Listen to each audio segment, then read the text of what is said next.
నమస్తే, మీరు వింటున్నారు ప్రేమ అనమోల్ హోతా హై వాణి. నేను మీ హోస్ట్ వాణి. నేటి ఎపిసోడ్లో నా విద్యార్థిని సౌమ్యాని ఇబ్బంది పెడుతున్న వైరస్ పై దాడి జరుగుతుంది. మా ప్రణాళిక ప్రకారం నేను ఆ పచ్చటి చొక్కా ధరించిన వ్యక్తి ముందుకి వెళతాను. అతను పండ్ల వ్యాపారి మంటు అని తేలింది.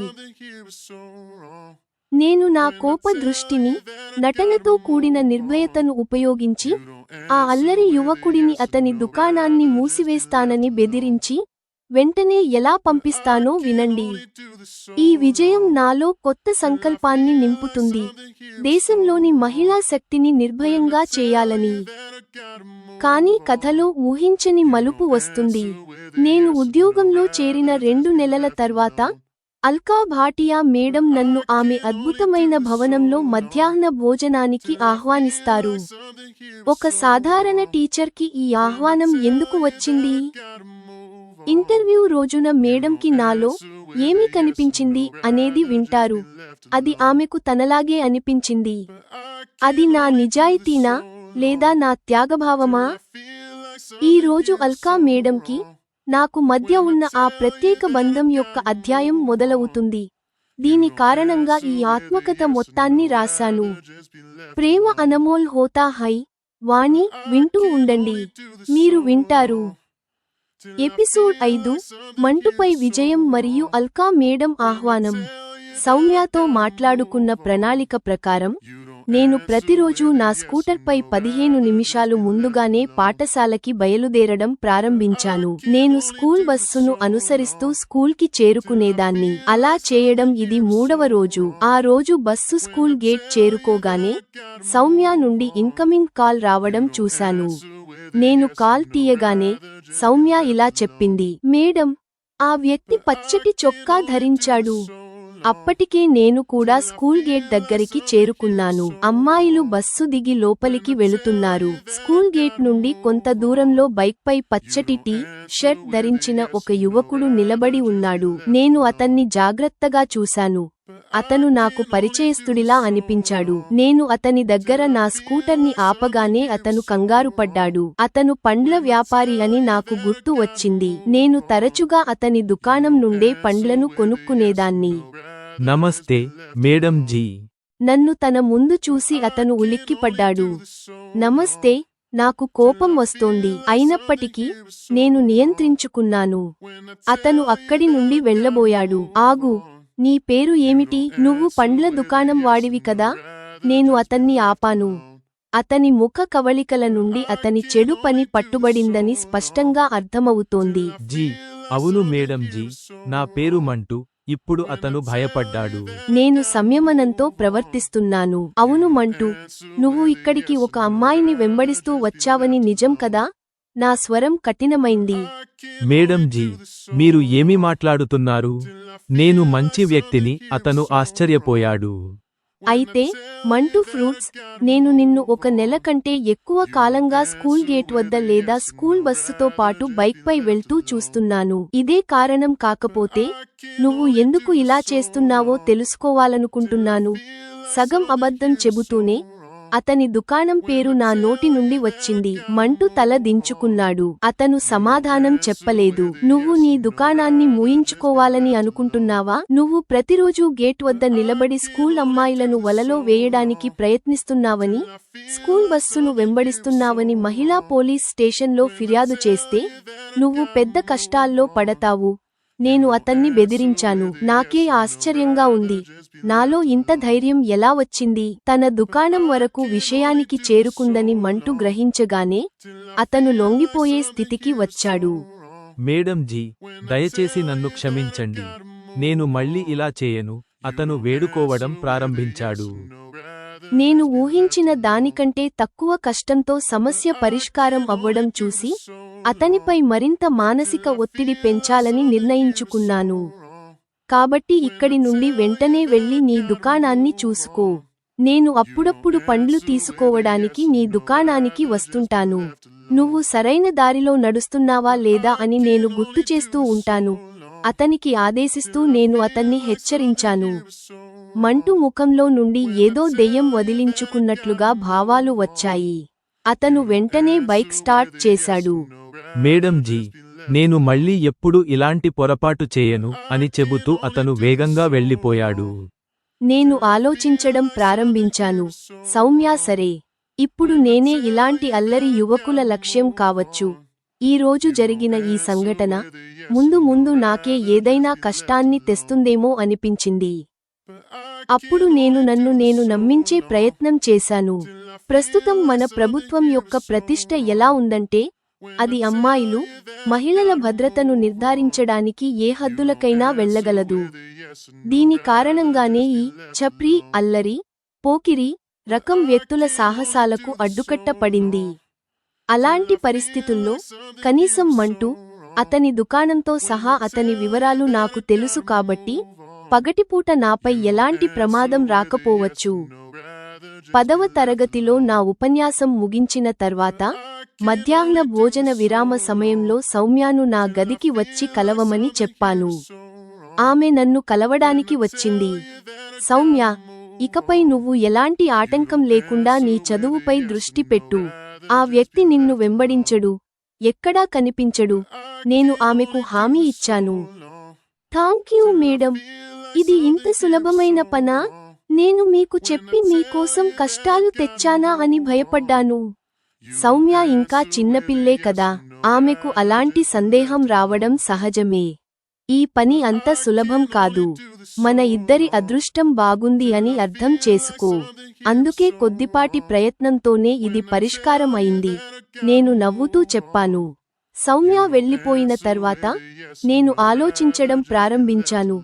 ఒక ప్రతిభావంతురాలైన విద్యార్థిని సౌమ్య భవిష్యత్తు చెడిపోవచ్చనే భయం మాత్రమే నాలో ఇంతటి ధైర్యాన్ని నింపింది.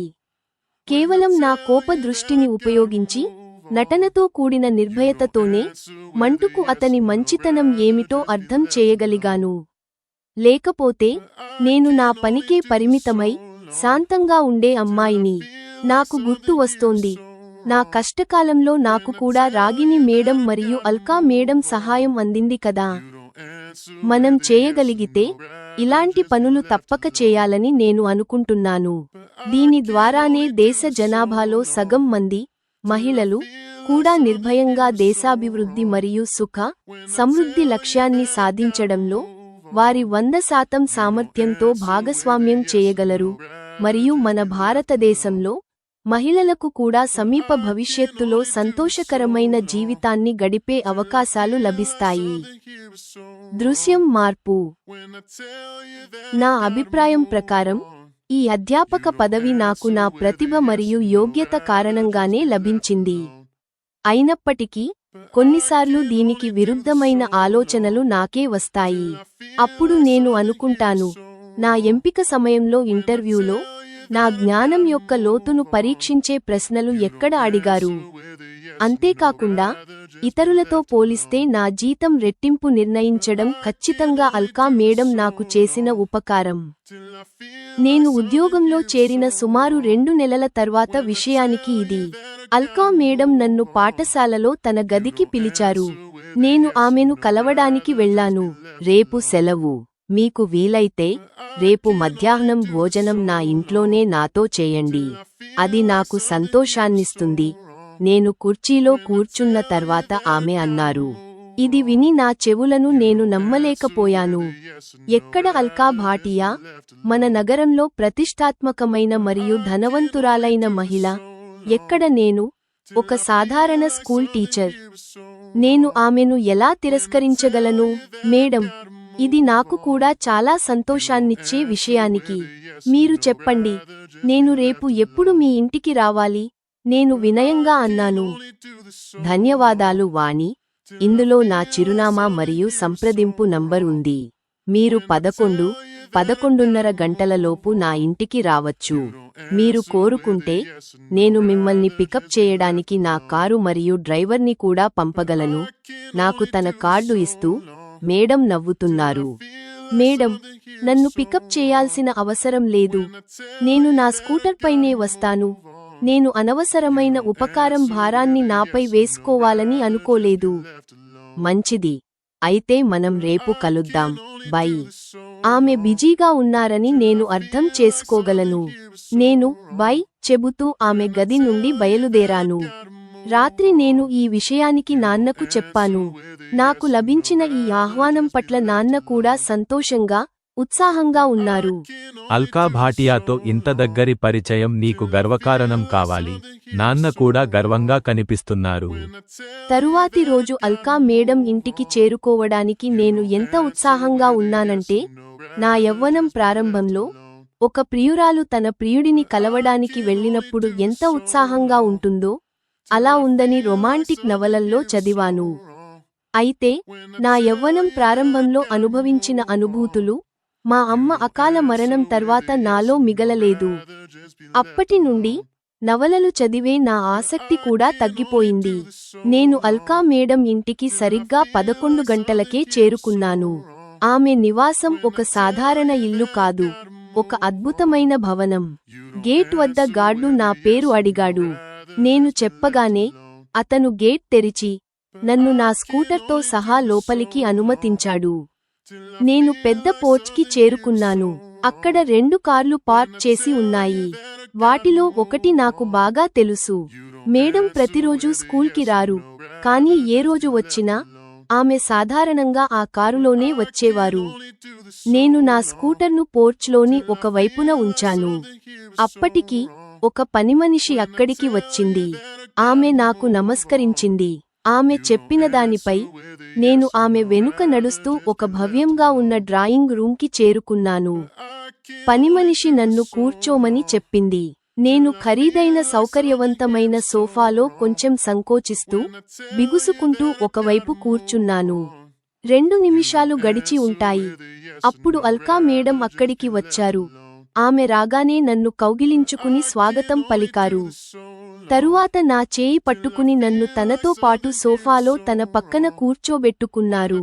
ఆమె ప్రవర్తన ఎలా ఉందంటే, ఒక ధనిక కుటుంబంలో తల్లి తన యువ కుమార్తెతో వ్యవహరించినట్లు ఉంది. వాణి, నేను నిన్ను ముందే భోజనానికి పిలవాలనుకున్నాను, కానీ బిజీగా ఉండటం వల్ల త్వరగా పిలవలేకపోయాను, మేడం చెప్పారు. మేడం, మీరు స్కూల్లోని టీచర్లందరినీ ఈ విధంగా భోజనానికి పిలుస్తారా? ఆసక్తితో నేను ఒక తెలివితక్కువ ప్రశ్న అడిగాను.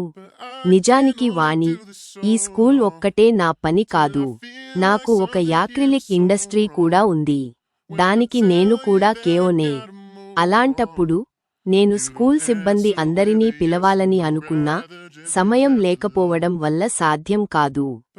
మీ విషయానికి వస్తే, ఇంటర్వ్యూ రోజునే నాకు మీలో ఏదో ఒకటి కనిపించింది.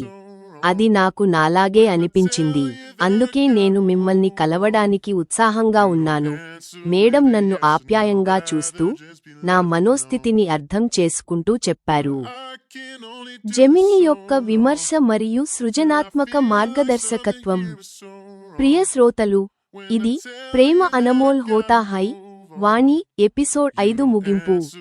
ఈ ఎపిసోడ్ వాణి ధైర్యాన్ని వెల్లడిస్తుంది మరియు అల్కా భాటియాతో ఆమె మార్గదర్శి, శిష్యురాలు, మెంటీ రిలేషన్షిప్ సంబంధాన్ని స్థాపిస్తుంది.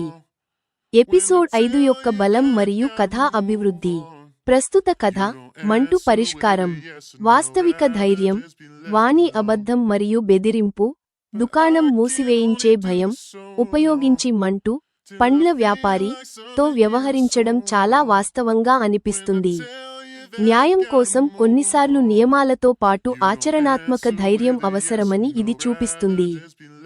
ఆత్మ, విముక్తి. ఇప్పుడు తాను అల్లరి యువకుల లక్ష్యం కావచ్చని వాణి ఆలోచించడం ఆమె అంతర్ముఖ స్వభావాన్ని ధృవీకరిస్తుంది. కానీ మహిళల భద్రత మాత్రమే దేశాభివృద్ధిలో వారి 100% భాగస్వామ్యాన్ని నిర్ధారించగలదనే ఆమె ముగింపు ఆమె సామాజిక చింతనను వెల్లడిస్తుంది. అల్కా భాటియాతో సంబంధం. సంరక్షణ ప్రారంభం. అల్కా భాటియా వాణిని భోజనానికి ఆహ్వానించడం ఒక సాధారణ సామాజిక సంఘటన కాదు. నాలో ఉన్నట్లే మీలో కూడా ఏదో కనిపించింది అని అల్కా అనడం, అల్కా తన గత స్వరూపాన్ని వాణిలో చూస్తుందని స్పష్టం చేస్తుంది. ఇది ఇద్దరి మధ్య లోతైన భావోద్వేగ బంధానికి ఆధారం. సరళ అంగీకారం. వాణి ఆతృత, సంకోచం మరియు అద్భుతమైన భవనాన్ని చూసి ఆమె అసౌకర్యం ఇవన్నీ ఒక సాధారణ నేపథ్యం ఉన్న అమ్మాయికి సహజం. అల్కా కౌగిలించుకుని స్వాగతించడం ఈ సామాజిక మరియు ఆర్థిక అంతరాన్ని వెంటనే తొలగిస్తుంది. ఈ ఎపిసోడ్ అల్కా భాటియాను వాణి జీవితంలో నాయకురాలిగా స్థాపిస్తుంది. ఆడియో ప్రదర్శన కోసం మార్గదర్శకత్వం. వాణి స్వరం. మంటుతో సంభాషణ. మంటుతో మాట్లాడేటప్పుడు వాణి స్వరం కఠినంగా మరియు అసాధారణంగా దృఢంగా ఉండాలి. ఆమెలో ఇంత ధైర్యం ఎక్కడ నుండి వచ్చిందో అని తనకే ఆశ్చర్యం కలిగేలా ఉండాలి. మంటు ఫ్రూట్స్ అని చెప్పేటప్పుడు కొంచెం వ్యంగ్యం పలకాలి. నాన్నతో సంభాషణ. గర్వం మరియు ఆప్యాయత కలగలిసి ఉండాలి. ముఖ్యంగా ఆమె ఉద్యోగానికి వెళుతున్నానని నాన్నకు చెప్పేటప్పుడు. పాత్రల స్వరం. మంటు.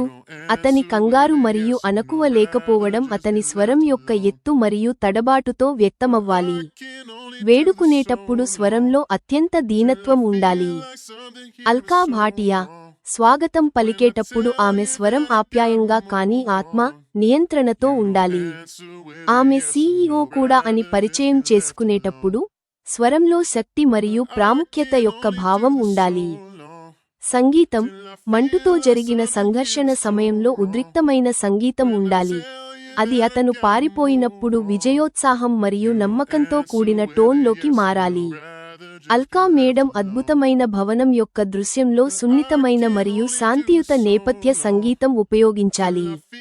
ఎపిసోడ్ 5 సమాప్తం.